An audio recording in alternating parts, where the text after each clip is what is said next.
Hi, I'm Benji Hardy. I've got your Arkansas Times news headlines for Wednesday, May 13th. Leading the news today, Eureka Springs votes yes on its non-discrimination ordinance last night. 71% of ballots cast at the election were in favor of keeping intact a city ordinance that forbids discrimination against LGBTQ people. The final vote was 589 for, 231 against. That's a total of 810 votes cast, a higher turnout than came out in the city for the 2014 midterms last November. The vote also means that it sets up what's potentially the strongest legal challenge yet to Act 137, the state law that prevents these sorts of local non-discrimination ordinances from extending to other classes such as LGBTQ. That state law does not go into effect until this July, so that means that the Eureka Springs law takes precedence at the moment before the state law, but there's court challenges in the works ahead. The Eureka law, by the way, is much broader than measures approved in Little Rock and Hot Springs that only prevent employment discrimination against city employees or employees of businesses that contract with city government. Still, credit where it's due, Pulaski County last night, the quorum court advanced its own non-discrimination ordinance that is similar to Little Rock's. By a vote of 9-3, the justices of the peace approved that measure. Like Little Rock's, it would apply to county employees and vendors of the county.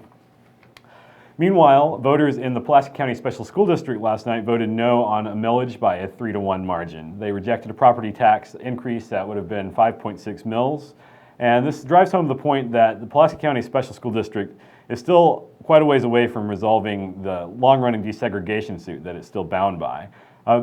The state of educational facilities in the district is one of the major sticking points before the district can be released from federal court supervision. So it's unclear right now what the next step is for the district in winning better facilities for itself. Meanwhile, in the Little Rock School District, there's a small protest today near our offices of the Arkansas Times at the Little Rock Chamber of Commerce, downtown Little Rock. A small group of protesters gathered in front of the Chamber of Commerce to protest the state takeover of the Little Rock School District back in January. The protesters, which included former school board members Jim Ross and Joy Springer, say that individuals active in the chamber were behind the state takeover of the Little Rock district. And indeed, local business leaders were at the forefront of the push for the state to dissolve the local board back in January. Nevertheless, sympathetic as the position of the protesters may be, the question is what comes next. It's unlikely that the state can be persuaded to reinstate local control over the LRSD anytime soon. Meanwhile, up at the Capitol, in other education news, there are all-day hearings by the Governor's Council on Common Core Review, which is a group that was set up by the governor to look at the Common Core state standards, the sometimes controversial education standards that Arkansas has adopted.